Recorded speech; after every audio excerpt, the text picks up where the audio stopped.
How's it going, everyone, and welcome to my channel. As you guys can see, we're at a completely different area here, so I hope you guys enjoy the scenery. Today we're going to be talking about top 5 things that you guys need to do before moving to Korea.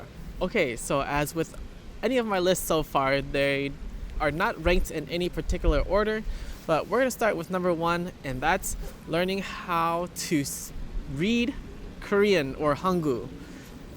You don't actually have to understand all the Korean yet before coming here, because Korea in itself is pretty English friendly. They have a lot of English signs and whatnot.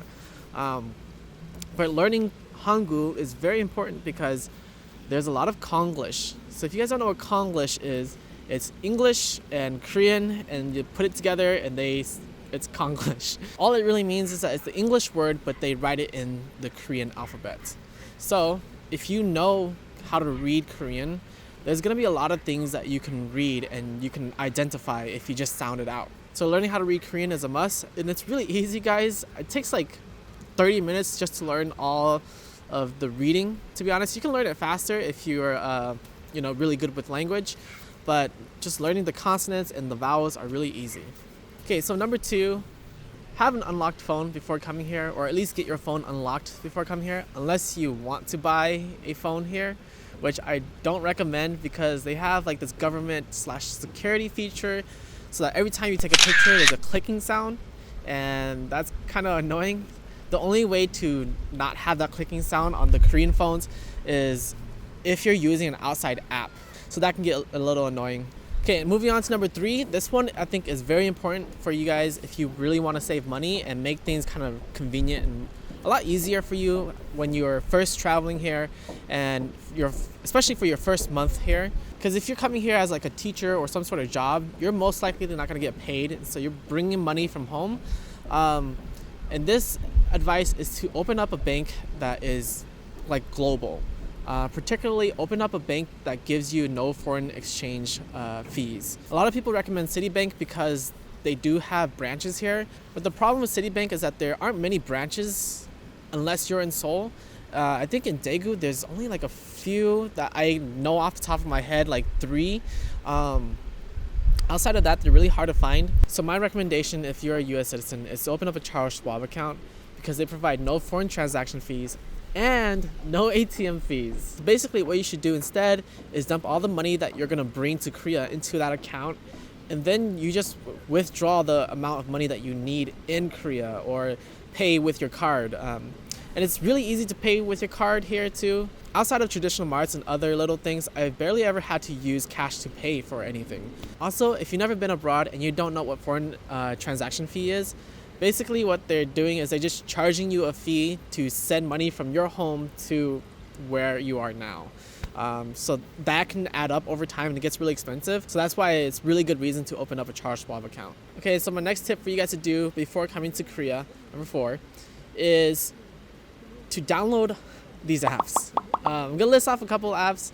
It might be kind of long, but they will be useful once you're here.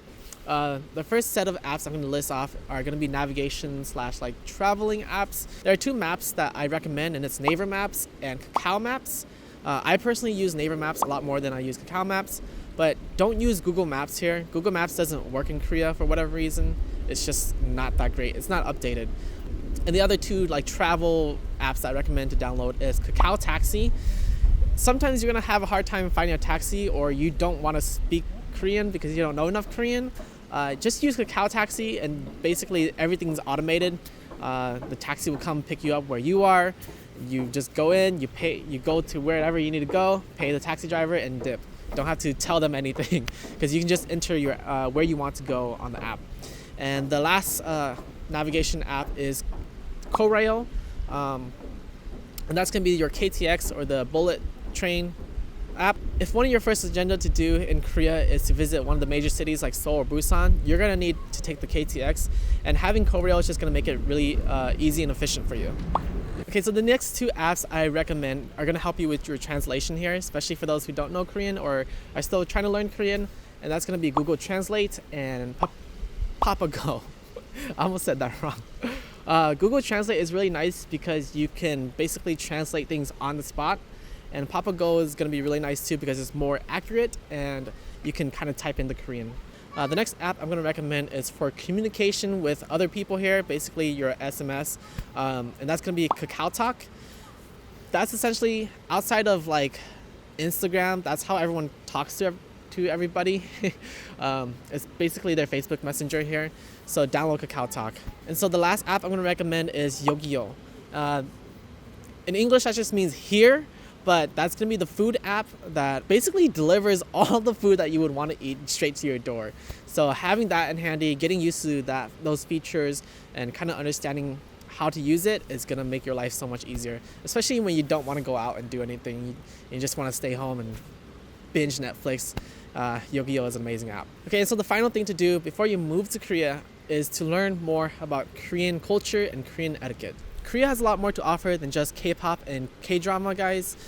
There's a lot of rich culture and rich history behind Korea, and in general it's gonna help you get along with Koreans and make Korean friends a little bit easier, because I think this is true for any country. I don't think anyone wants to befriend someone who is just, fetishizing or over romanticizing certain aspects of their country. Learning some of their culture, learning more of the etiquette, and showing that you are a little bit more like well balanced around their culture is gonna help in the long run. So it is getting really chilly and there's a lot of wind now, so I hope all that information is useful for you guys. If you guys enjoyed this video, enjoy the scenery, make sure you guys comment down below, like, subscribe, and until next time, peace out.